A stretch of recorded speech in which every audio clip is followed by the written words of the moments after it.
Chris Williams from Cyclone Fanatic and a proud Iowa State graduate from the class of 2007. No one shows up like Iowa State fans. And Cyclones support Cyclones on and off the field. Your gift can provide scholarships to students, fund groundbreaking research. We could even drum up opportunities for the marching band. Visit MoveWhatMatters.com to learn how you can make an impact today.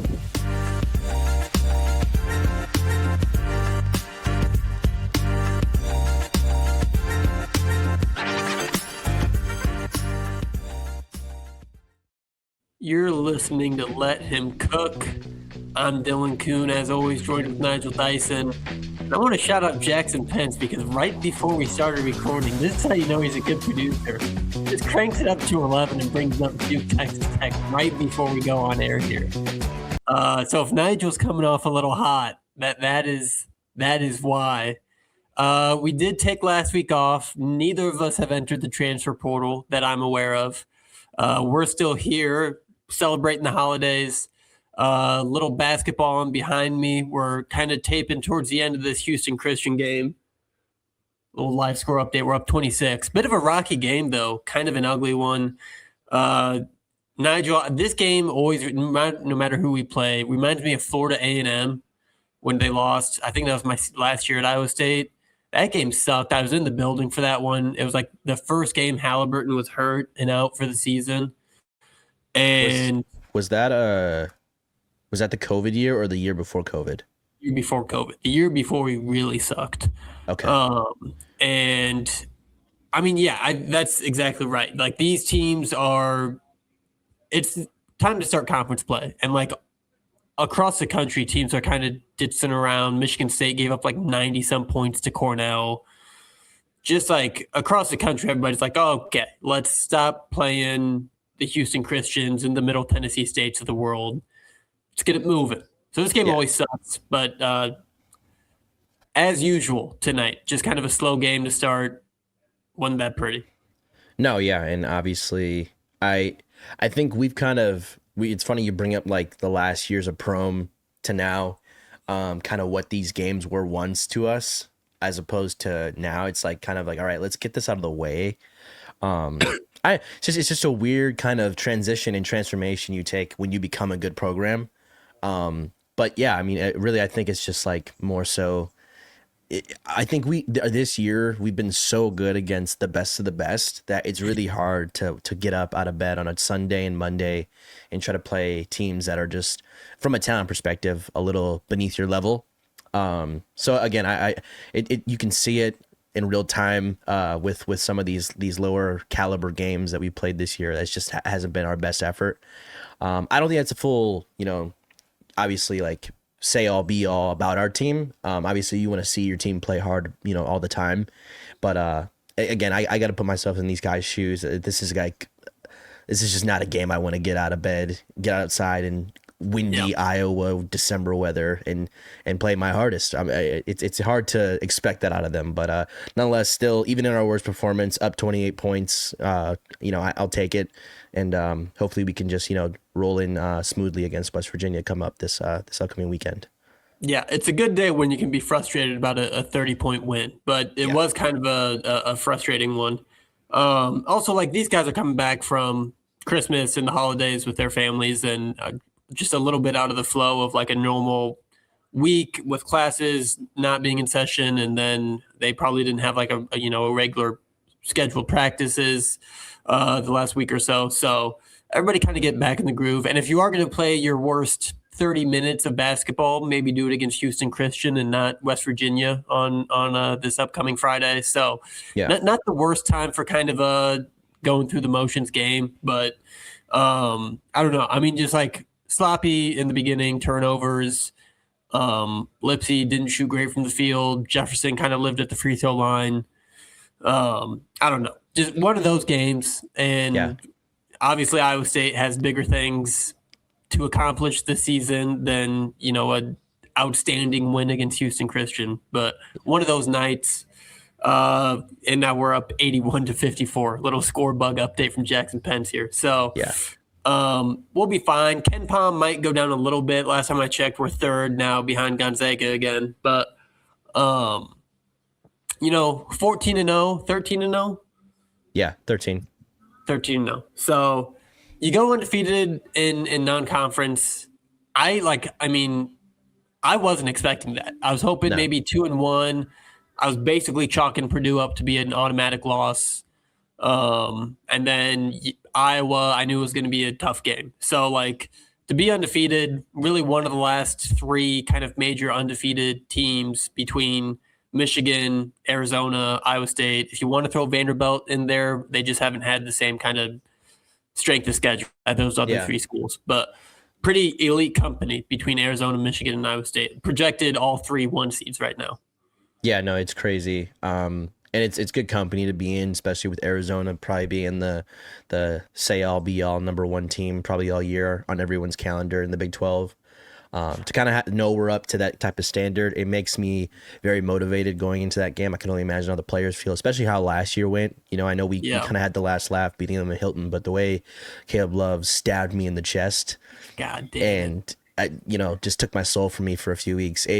I could only imagine with them having a real target on their back this year that there's even more motivation to play a team like that. And then obviously you throw Houston, Kansas, and other good teams in the league in the mix. Obviously it's just really exciting basketball that's coming up. That's what I kind of hate about this week, specifically at the week right after Christmas, where they want to get you back into a game so that you're not going into conference play like kind of bare-assed almost in a sense where you're like you need some kind of run under you. I don't like that week because you always end up playing a BS opponent, but I will say that without that, I don't know if you do play your finest basketball against any Big 12 team come this next weekend.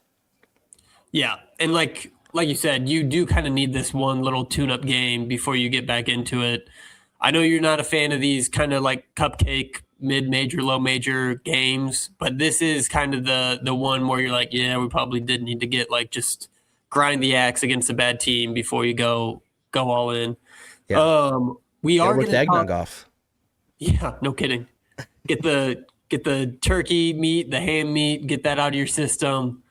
Which I want to bring this up because what do you eat for Christmas? Because Thanksgiving you have typical traditional food, but I feel like Christmas is kind of a free for all. But some people still have Thanksgiving type food. So I was curious what you had for dinner. My family, so my immediate family, I would say it's pretty similar to Thanksgiving for us. It's just the same kind of mashed potatoes, turkey and ham, stuffing. Ours is pretty close to Christmas. When we get the whole family together, I have such a big family that it's usually crock pot soups just because there's not a feasible way to cook enough for 40 people. Yeah. But yeah, ours is basically just Thanksgiving take 2. But I had the flu last week, so I was eating saltine crackers and applesauce. It was a blast. You have the immune system of a raisin. I feel like you're sick the entire podcast season. My whole thing is I used to never get sick. I didn't get sick for 7 years. I've lost my fastball. I'm an old man. You got to take some supplements. Yeah. Start taking some vitamins over here. It's been brutal. No, literally. I'll put you on. I got a few.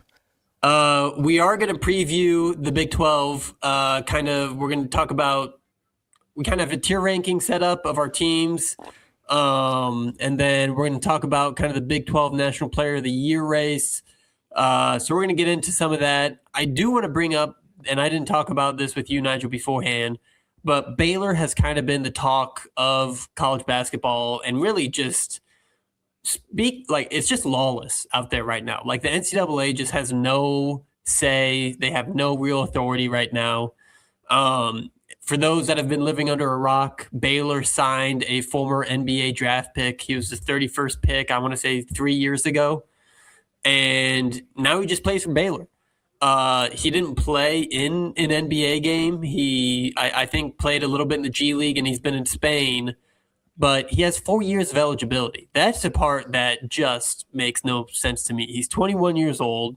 He looks like he's 29 already, and he's going to have 4 years of eligibility. And I know we were kind of Dominicus Plata, he has, I think, 3 years, and he's 21 years old. So all these teams are benefiting from it. It's not just a Baylor thing, but it's going to get to a point where it's just ridiculous.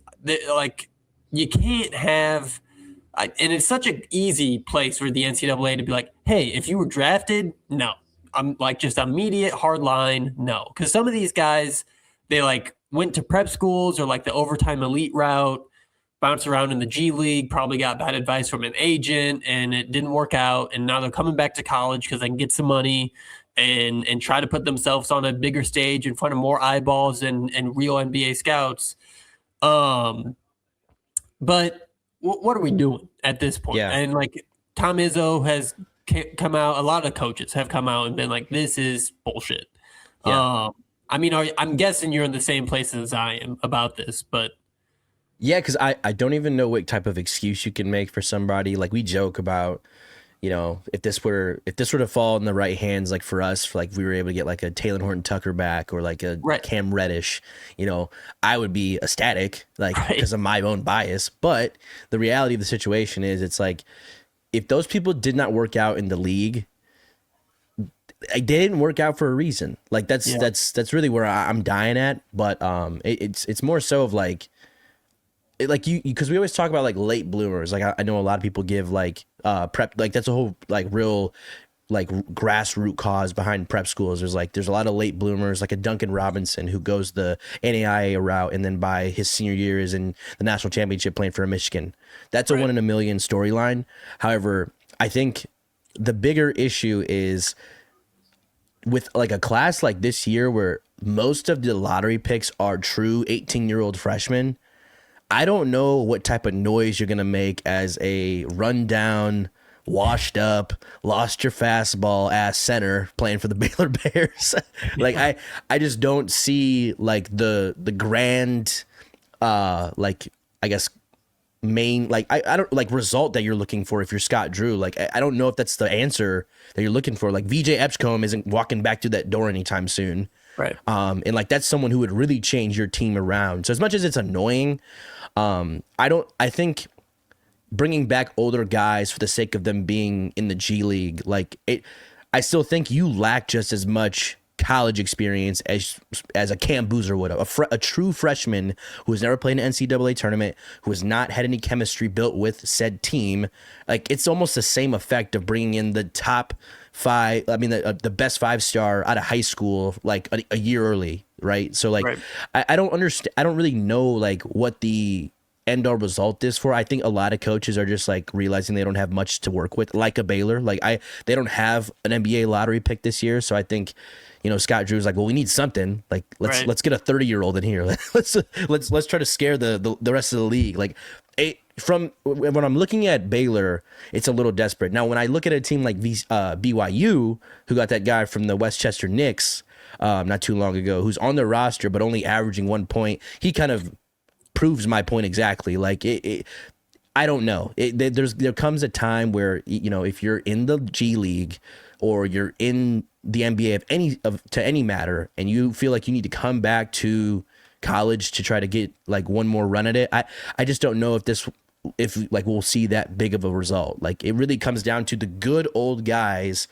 in college are usually good because they're with the same coach, the same system, the same players for 4 years, and then they finally get their opportunity in the tournament to make a long run and get some NBA stock behind their name. But if you don't have that experience behind you, you're about as useless or useful as an 18-year-old freshman. Sometimes those people, you know, beat all the odds and win a national championship. We've seen it happen before, but it's just not as feasible as I think people are looking to it to be. So I don't know. I just feel like people are just trying stuff with it being allowed. And then until it's not allowed, that's when coaches will reel it back in and start like recruiting like normal people again. But yeah, overall, it's just kind of stupid.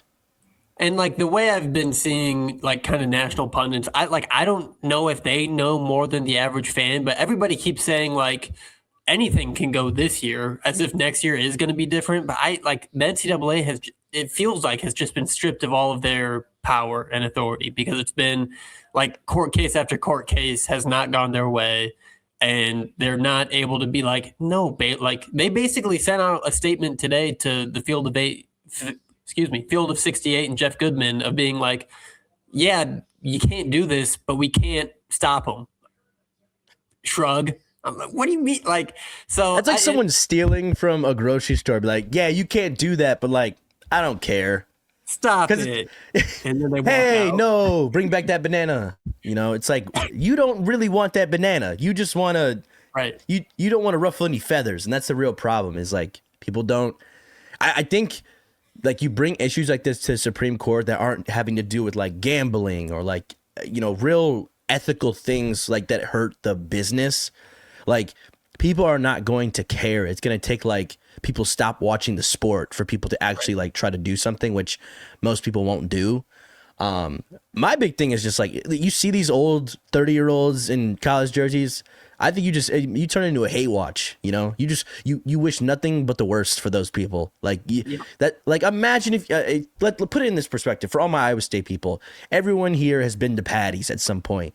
Imagine if my washed ass walked into Patty's and was like, hey, I'm just like one of the rest of the guys, you know, let me get a drink. They'd be like, why are you here, bro? You were a senior when I was a freshman. Leave. Like, I would expect to be treated like trash. That's why I don't go back to Patty's. So as a, you know, and it's funny how they're always getting these like everyone I've seen who's made this like jump back to college is like someone who doesn't speak English very well. So like, they're like, well, the chatter won't bother you. No, we need to let the chatter bother them. I don't know if you need to pick up their native language so that they know that it's bothering us, but it's just, I'm sick of it already and things need to change.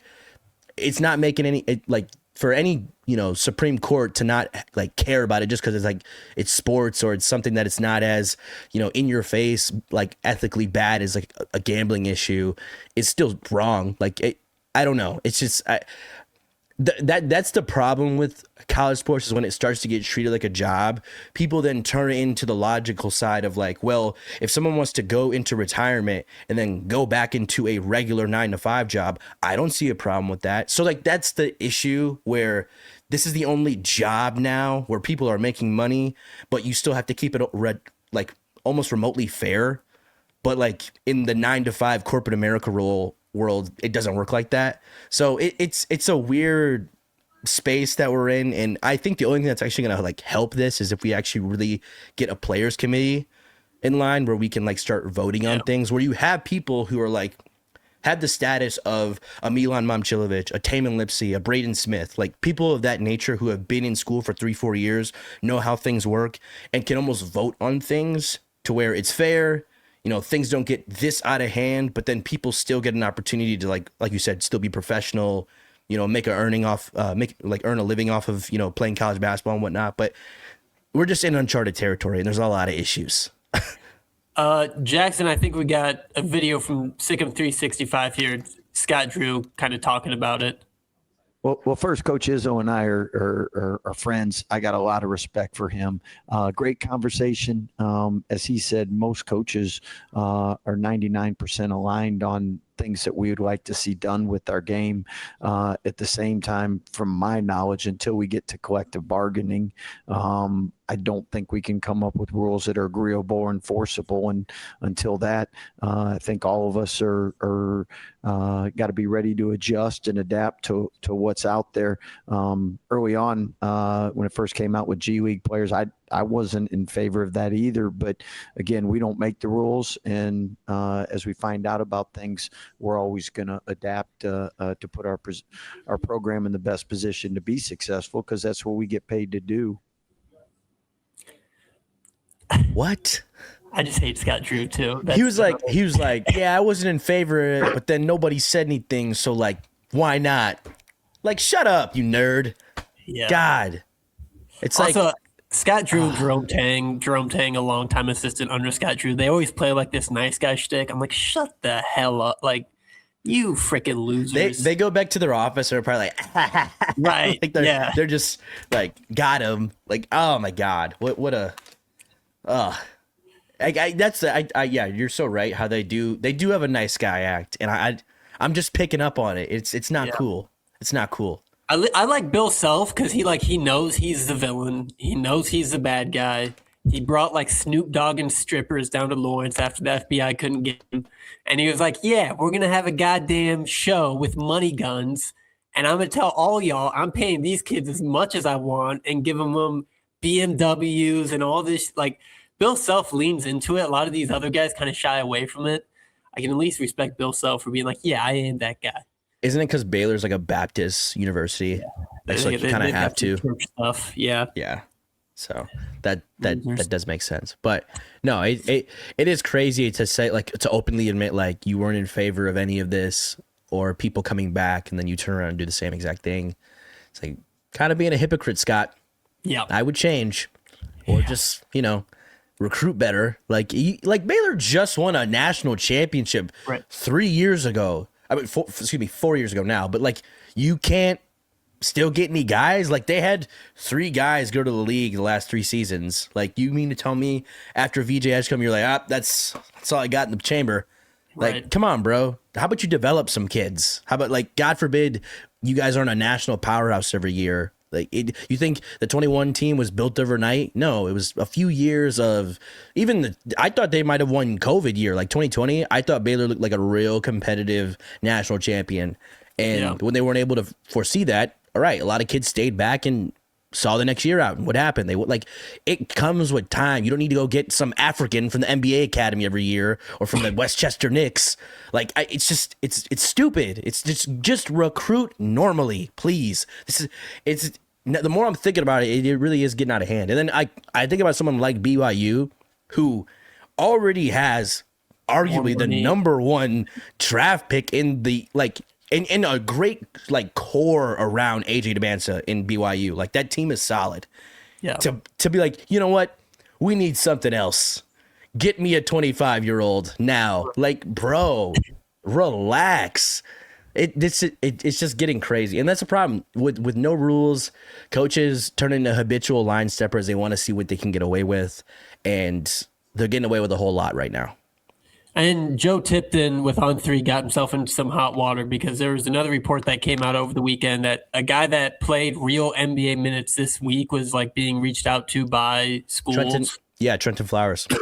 I don't think they're, like, On3, like, deleted it or, like, walked it back from, like, just kidding. And it's not real.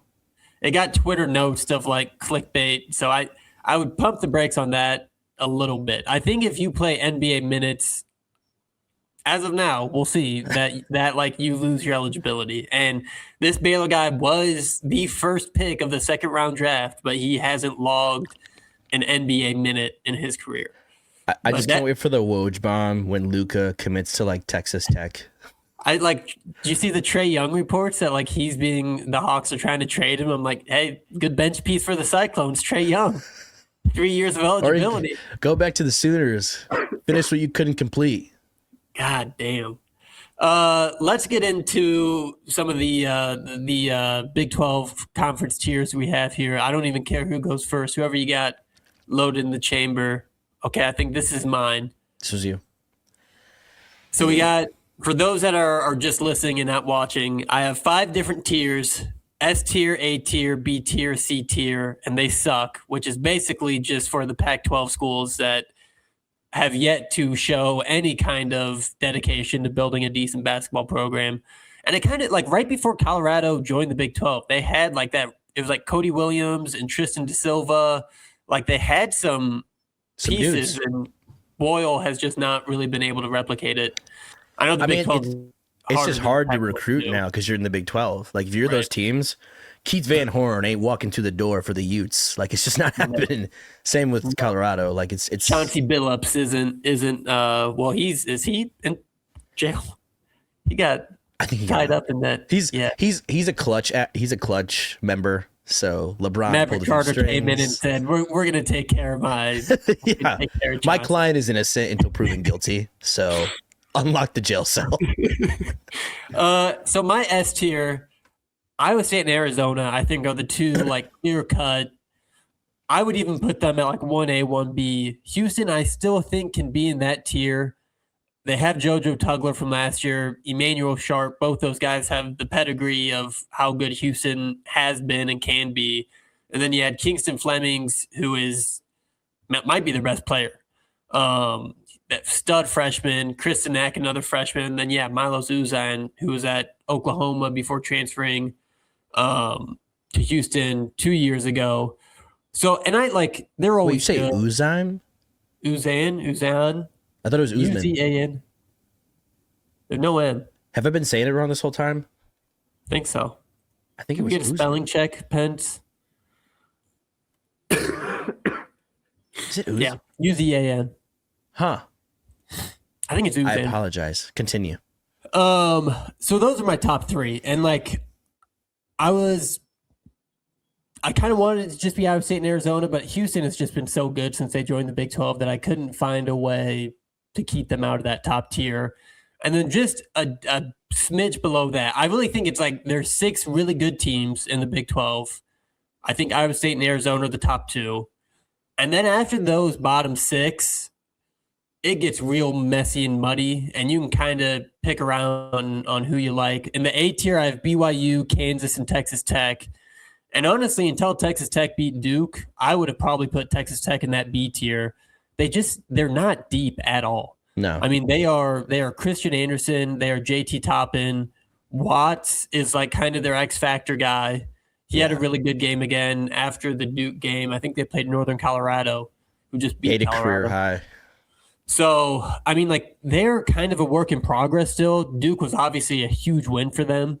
But the Big 12 schedule is so grueling. And if you're not deep, I feel like the wheels can fall off real quick. I mean, if they get one injury, they are in a world of trouble. And we've seen it happen personally where we're not deep. You're 7, 8 guys. One of those 8 guys goes down with a back injury. Then he gets kicked off the team, and then we lose in the first round. And then Ole Miss, and it just never ends. Continue.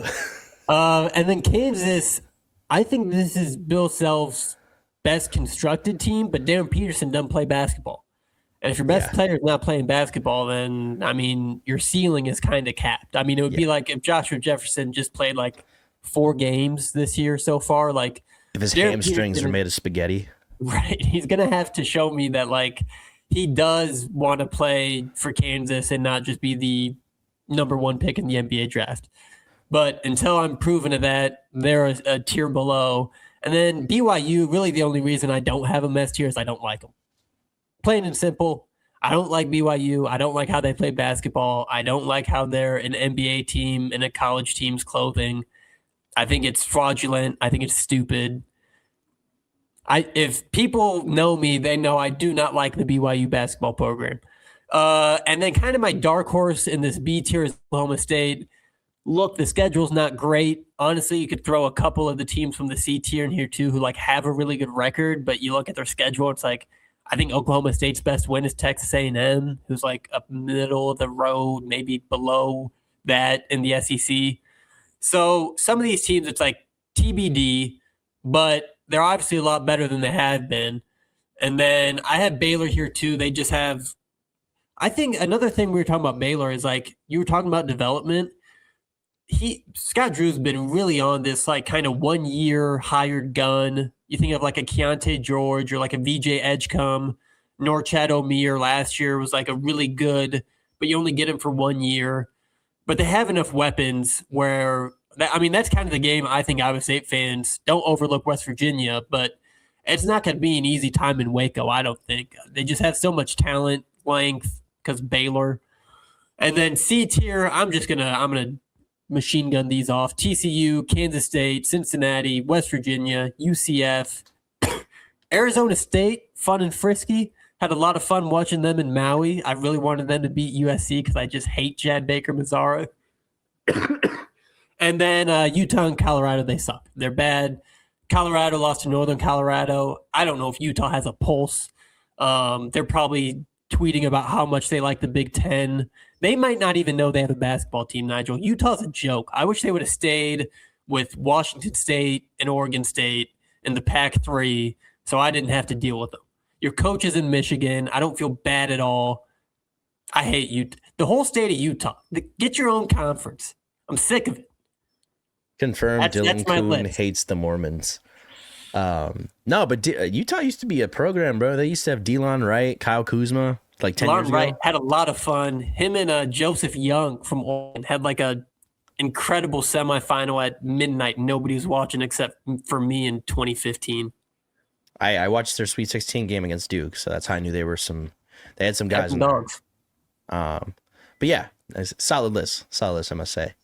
I haven't not too many differences here. I kind of have the same BYU bias you have for Houston, just because it's like, aside from the whole last year's Final Four fiasco, I can't respect a team that has such a similar identity to us.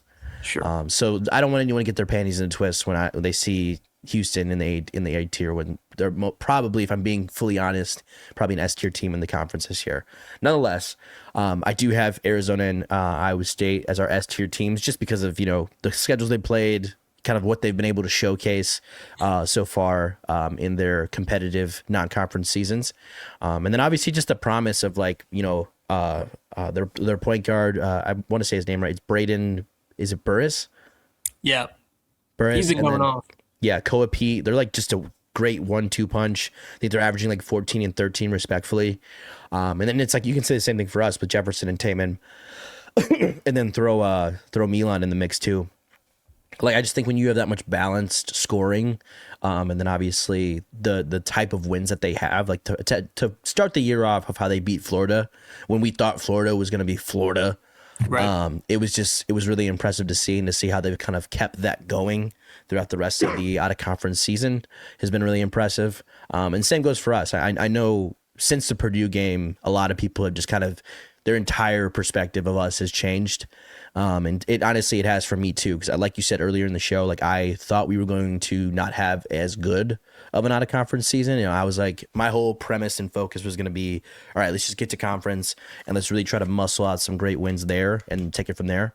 But just to see how both of us in our respective schedules kind of rolled out and performed, it was really impressive. But same goes for Houston and BYU. Also had really good conference out of conference schedules, I should say. So they kind of made my A tier list, and then obviously Baylor probably would have made a C for me before the whole transfer midseason news.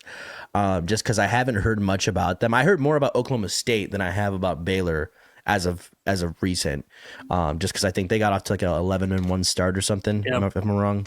Same with UCF too, but my B tier was KU, Texas Tech. Obviously, despite the win against Duke, I think, like you said, they lack depth, and that was kind of a big thing I was irritated about of what Duke didn't attack. I know there were possessions where their shooting guard Nolan Graves was guarding Cam Boozer at the top of the key, and Cam was being very passive of like not just going to the rack.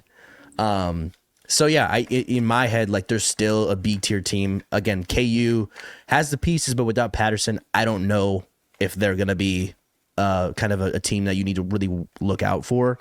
And then with Baylor, they kind of went from a C to a B with this new pickup that they got. And then other than that, like kind of like how you did, I'm going to shoot through the C tier, but OSU, UCF, Arizona State, TCU, Kansas State, and then they blow chunks section. I'm going to go Colorado, Cincinnati, West Virginia, and Utah. So we're on pretty much the same wavelength. I gave Cincinnati and West Virginia no slack off, and the fact that we play a they blow chunks team come Saturday, very happy about it. We're going to kick off 2026 to a good start. Hey, I certainly hope so. Let's talk about West Virginia a little bit, because I'm pretty sure I talked about him on this podcast. Honor Huff, man.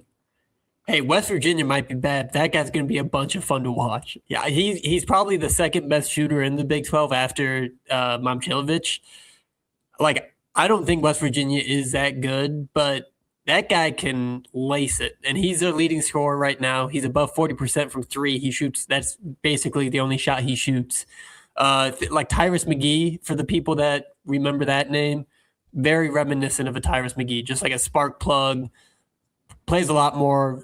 Doesn't come off the bench like McGee did, but like a small guard that just lights it up from three. But yeah, again, that goes pretty well. Big 12 probably going to get 8 or 9 teams in the tournament this year.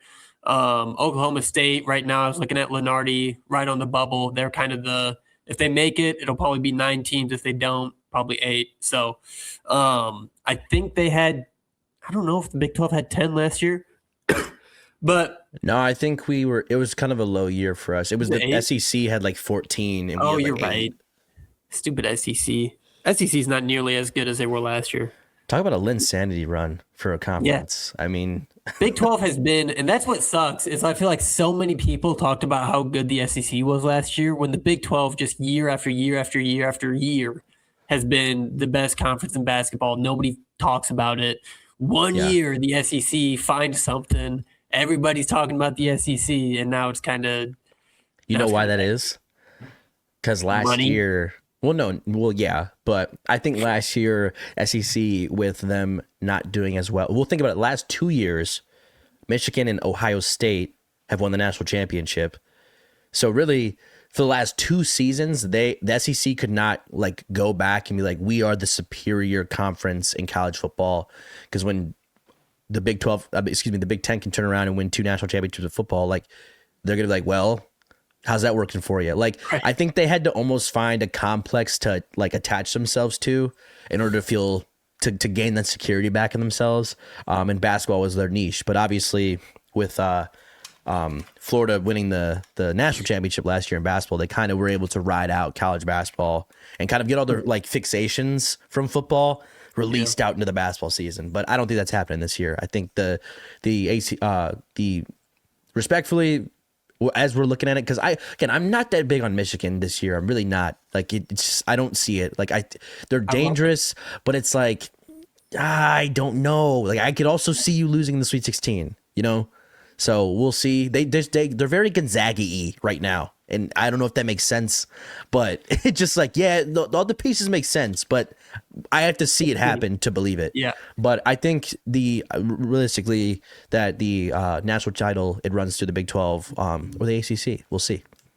I also think Michigan is so front court like loaded. I mean, like that's what they're really good at is their front court is insane.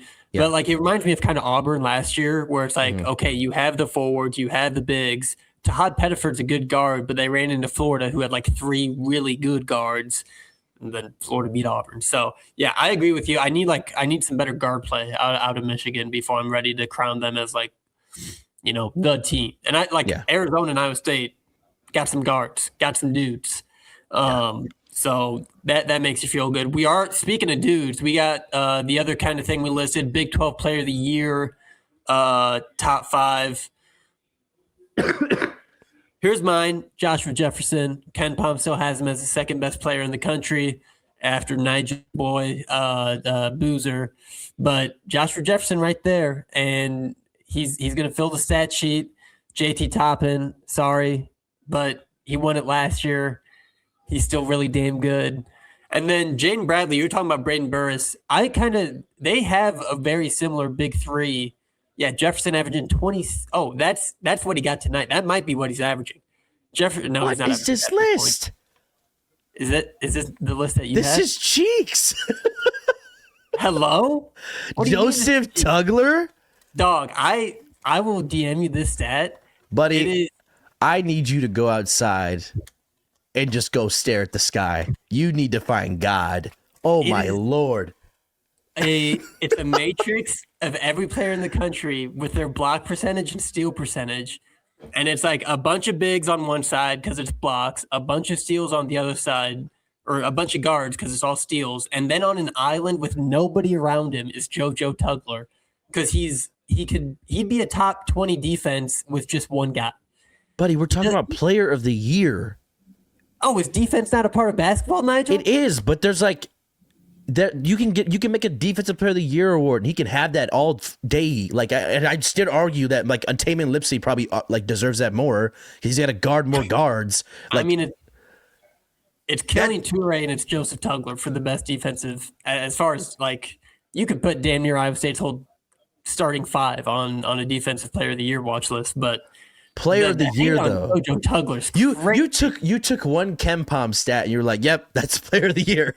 It's a niche, like Ken Palm stat. Defender in college basketball, buddy. He's 26 years old. That's fine. He's got size. He's got mitten size hands. He is like exactly what Houston is. And Carry I know on. you don't like that, but Carry on. that's what it is. And I- then Jaden Bradley is kind of the Taman Lipsey of Arizona. Yeah. Statistically, I don't like. He's just the engine that makes that thing go. Like he's why Koa Pete has looked so good. He's why Braden Burris is always open. And then AJ DeBonsa, he'll be a top 3 pick.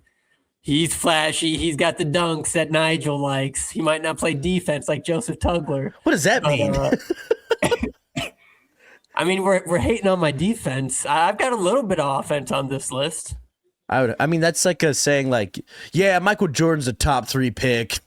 What do I know though? Like, no shit, Dylan. He's slightly better than JoJo Tugler. I'll give AJ DeBonsa that. Slightly. All right, enough. Go to my list, please. All right, obviously, I think we're undisputed number one. This is what I'm talking about. This is Okay, cut it out. Go ahead. No, because I have a fair argument for this. So Joshua Jefferson, number one, undisputed. Even though Momcilovic is averaging a bit more points than him, when you talk about well-rounded game, it's right there.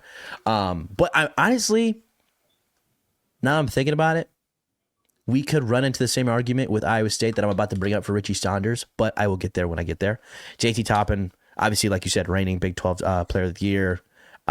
Wasn't seeing a whole lot of him in the Duke game. Like that was gonna be my real measuring stick for him of how much has he grown since last year. Right.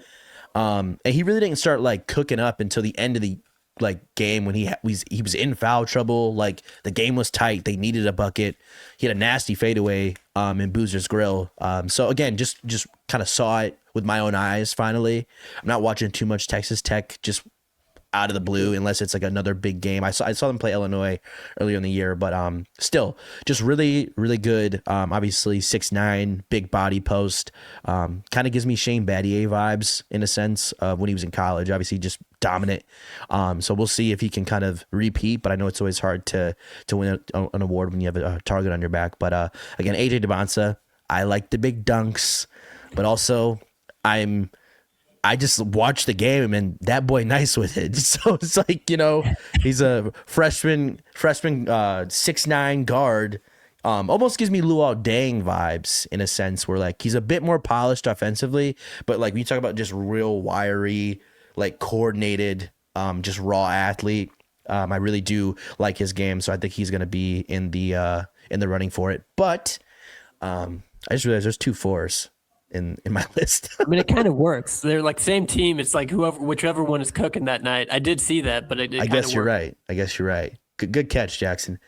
But no, and then my argument for Richie Saunders is kind of like the same effect that Momcilovic has, where it's like I looked it up. DeBonsa's averaging around 18 points a game. Saunders is averaging 17 points a game. And I'm watching games like Saunders offensively is having just as big of an impact as AJ is. So, like I said at the episode 1, I like his game, and let's not forget he gave us the business last year. Like I was like, who is this dude? He looked like Jimmer Fredette on steroids. Like he gave us work, and now we're just like the last thing we should be doing is blowing him off like he's just some 4th option. No, he's their Scottie Pippen, and we should respect him as such. Scottie Pippen won 6 rings and a lot of awards, so God forbid he's in the running for Player of the Year. But his numbers don't lie. He's shooting great from the field, and obviously I think BYU is Elite 8, Final 4 good this year. So again, it's not uncommon to see 2 players on a conference Player of the Year rankings like a BYU is. And honestly, you could throw in the same argument for us. You could have both Momcilovic and Joshua Jefferson in the Player of the Year conversation just because how good they're shooting the basketball this year. So, but then obviously my last pick is Braden Burris from Arizona. I think kind of in the same fashion of how you like Jaden Bradley. I think when you're able to, no matter how good it is for someone to create opportunities for you, when you're able to capitalize, come in as a freshman, same type of pressure as a Koa Pete. The player that I thought Koa Pete was going to be, like hands down their best guy, it seems to be that Braden Burris is taking that responsibility. So as much as I had Koa Pete at the beginning of the year in my top 5, Braden's kind of taking the upper hand, but I know that's going to be a neck and neck race. What I like about these Big 12 teams, especially in the top of it, is that all their best guys are just pick your poison good. Yep. Like, there are 2 guys on each good team in the Big 12 that it's like, I don't know who to focus on, because if I take my focus off this guy, I'm cooked. So, again, it's going to cause a lot of headaches for opposing coaches, including TJ. But, again, I like to see this much balance in a top-heavy conference within those best teams, if that makes sense. Oh, here we go. Underwhelming. This is Dylan's player of the year, everybody. Screenshot this.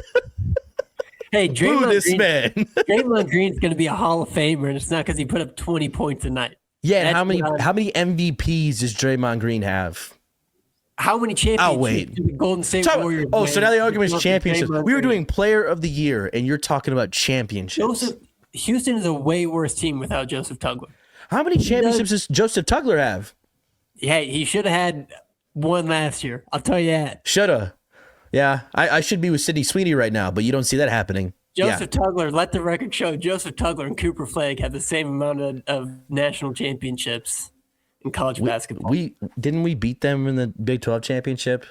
Did. You could argue that with anybody. My point is, for him to be in your... I'm not saying Tugler's a bad player, by all means. He's a great 5-man. But, like, player of the year over... like, you just brought him up, the guard that they had. Kingston Flemings. I mean, Kingston he's like... Flemings? Yeah, statistically, Houston's best player. But, like... You could talk about Usman before... like, bro... Houston has so many better options for a player of the year. Houston is JoJo Tugler, and JoJo Tugler is Houston. That's your argument? I'd be saying like Joe Dumars is like the bad boy Pistons. It's like, I know he was like their best scorer, but it's not. He wasn't even their best scorer. I mean, it's their shooting guard. I bet he averaged more than Thomas. You got to check that. That can't be right, because Thomas won MVP, and then I think what's his face? This guy. Yeah, bro, this dude's a stud. You're tripping. I think you like him because it looks like he should play at Duke. That's why you like Richie. No. This kid would never play at Duke. Never. He's born and raised in Utah. This is his state. He ain't leaving. All right. I'm just saying the guy is basically a blonde Milan. So as much praise as we give Milan on this platform, to sit here and just dismiss him like he's not doing anything in the type of schedule they've had too, boss. Nah, bro. You can't convince me otherwise. Richie Saunders has game. I'm not giving credit to Mr. Tater Tot, and you can't make me do it. Not on this podcast. Not anywhere. You mad because a brother come from money? That's crazy. Mr. Orida himself. A couple guys, like if Darren Peterson, we kind of already talked about him. If he was healthy, if he'd been healthy all season, Darren Peterson would have made my list. PJ Hayes probably putting up 20 points, and if that's the only thing that matters to anyone on this podcast. That's not the only thing that matters to me. What matters is schedule, rankings, excuse me. Like, how well are you able to actually perform on a competitive schedule? Kansas State has not played anybody. That guy rocks. Josh He was my number one. What's your point? He's my number one.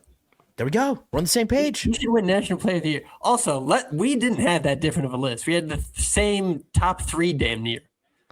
Yeah. But Joseph Tugler just ruined we both all had a guard from Arizona. you ruined it with Joseph Tugler. Like, I was appalled. You know who I am. You know how much I love defense. I don't like. But in a top-heavy league, I thought we would have pretty much the same list. So I'm just like, the fact that you try to throw in a wild card to be different, disappointed. Disappointed. Grow up. Grow up. Oh my God. That's our Big 12. Read them and weep. And I want to see 1v1 Nigel and JoJo Tugler. And yeah, it's called a baseball bat to his kneecap. That's what it's called. And then I score a layup. He's got like a 12-foot wingspan.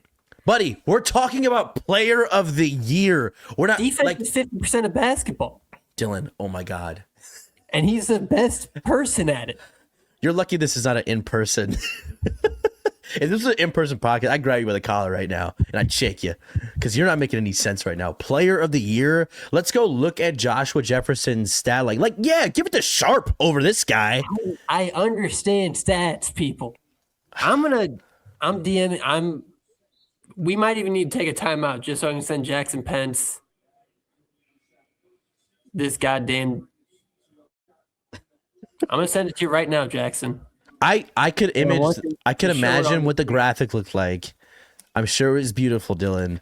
It's not going to change my opinion on the player of the year. Like, bro, if So much better at defense than everybody. if he won player of the year for the Big 12, people would be furious. And not just me, other coaches. Like, no one would vote on that. You do realize, like, the coaches vote on this, right? I like Kelvin Sampson would. No. He'd be like, I love the kid, but hell no. Like, what are we talking about, man? It's just like that's what Houston has always been. Juwan Roberts was the same guy. I know he didn't lead the team in scoring last year, but he was. You can be the heart and soul of someone's team, but are you national player? Like, are you conference player of the year? This argument is silly. There's no one around him. He's on an island. Who cares? He's like one of the best shot blockers and one of the best. Dylan, this is a niche statistic. This does not matter this matters like to winning, but it does not matter in player of the year conversation. Like, here's how it works. Maybe coaches have a meeting at the end of the year, and basically the player of the year is who gave everyone the most business.